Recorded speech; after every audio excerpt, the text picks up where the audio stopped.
Hello mga kabatang Quiapo November 17 Summary.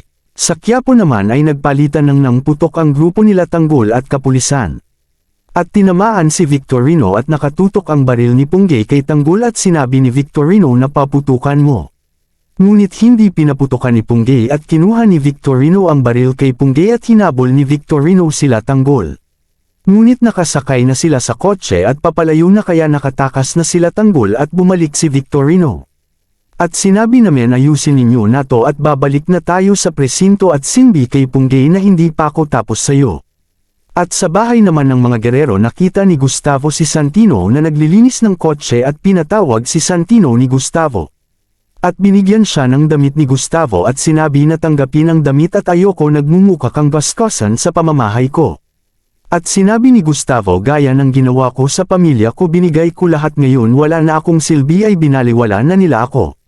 At sinabi ni Gustavo kay Santino sa kami makausap at may makikinig sakin okay na yun at sinabi ni Gustavo na ano ba ang pangarap mo ang pangarap ko po maging boksingero.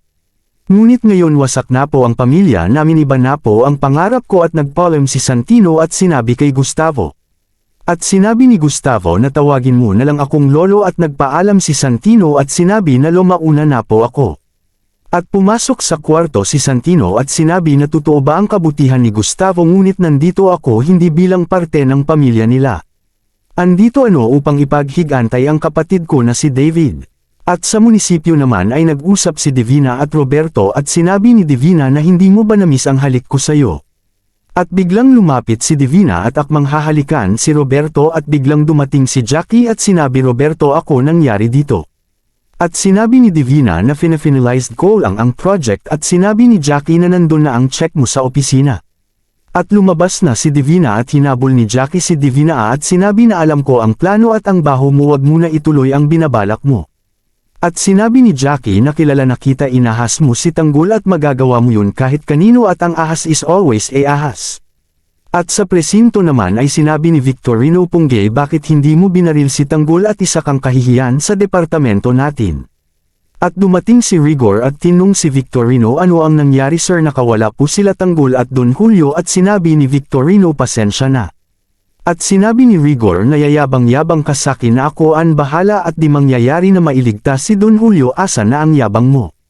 At sinabi ni Victorino si Punggay po kasi sir may pagkakataon na barilin si Tanggol ngunit hindi niya ginawa. At sinabi ni Rigor totoo ba Garcia na hindi mo binaril si Tanggol sagutin mo oo o hindi lang opo sir di ko binaril.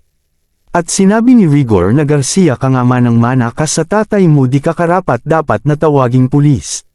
Abangan bukas na abutan ni Miguelito na suot ni Miguelito ang damit niya at sinuntok niya si Santino.